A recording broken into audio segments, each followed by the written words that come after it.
Friends, हाल ही में अभी India government ने ये घोषणा की है कि जो जातिगत जनगणना है वो भारत में कराया जाएगा।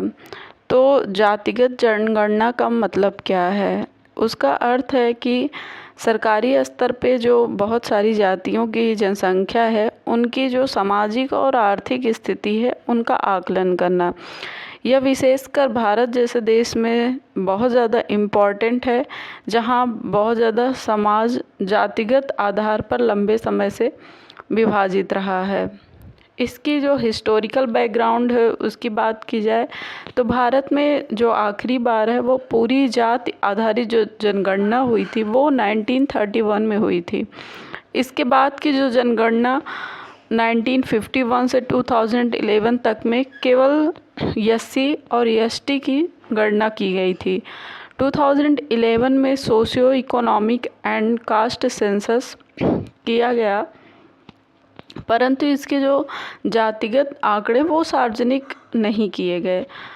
और आखिरकार ये जातिगत जनगणना की आवश्यकता क्या है? तो पॉलिसी मेकिंग में इसका बहुत बड़ा रोल है कि आरक्षण या फिर सोशल वेलफेयर के लिए जो योजनाएं बनती हैं उनको ठीक से इम्प्लीमेंट करने के लिए जातिगत आंकड़ों की जो सटीक जानकारी है वो बहुत ज़्यादा इम्पॉर्टेंट है। और सेकंड है कि आपका समानता और न्याय मीन्स जातिगत भेदभाव को समझने और उसे दूर करने के लिए आवश्यक आंकड़े जो कि प्रदान करता है। राजनीतिक प्रतिनिधित्व राजनीतिक दलों के लिए यह जानकारी चुनावी रणनीतियों में सहायक हो सकती है। जातिगत जनगणना के पॉजिटिव की बात की जाए तो सटीक डेटा जो निकल के आएगा उससे नीति निर्माण और जो संसाधनों का न्याय संगत वितरण वो संभव होगा और वंचित वर्गों की पहचान कर उन्हें बेहतर सहायता मिल सकती है। जो सोशल जस्टिस है वो इम्प्रूव होगा, स्ट्रॉन्ग होगा और ओबीसी आरक्षण की जो समीक्षा के लिए एक वैज्ञानिक आधार मिल सकता है।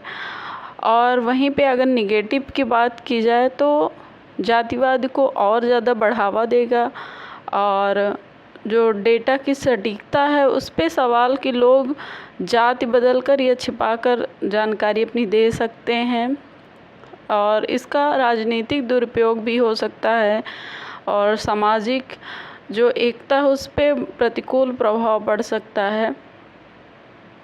और अगर वहीं इसके संवैधानिक पक्ष की बात की जाए तो मतलब भारत का जो संविधान है वो सामाजिक न्याय और समानता की बात करता है, इसलिए कुछ विशेषज्ञ इसे जाति आधारित नीतियों के लिए आवश्यक मानते हैं। लेकिन जनगणना अधिनियम 1948 जातिगत जनगणना को अनिवार्य नहीं बनाता।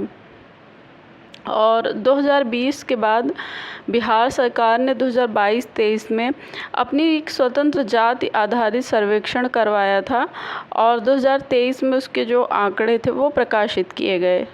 और कई राज्य और राजनीतिक जो दल वो राष्ट्रीय स्तर पर जाति जनगणना की मांग कर रहे हैं। तो फाइनली कंक्लूजन ये निकलता है कि जातिगत जनगणना एक जटिल लेकिन बेहद इम्पॉर्टेंट प्रोसेस है। यदि इसे साइंटिफिक और बहुत ही न्यूट्रल तरीके से किया जाए तो यह सामाजिक न्याय और जो समावेशी विकास है उसको मजबूत करेगा और साथ ही इस प्रक्रिया में गोपनीयता, निष्पक्षता और डेटा की जो गुणवत्ता है वो भी सुनिश्चित करना अनिवार्य है। So thank you very much.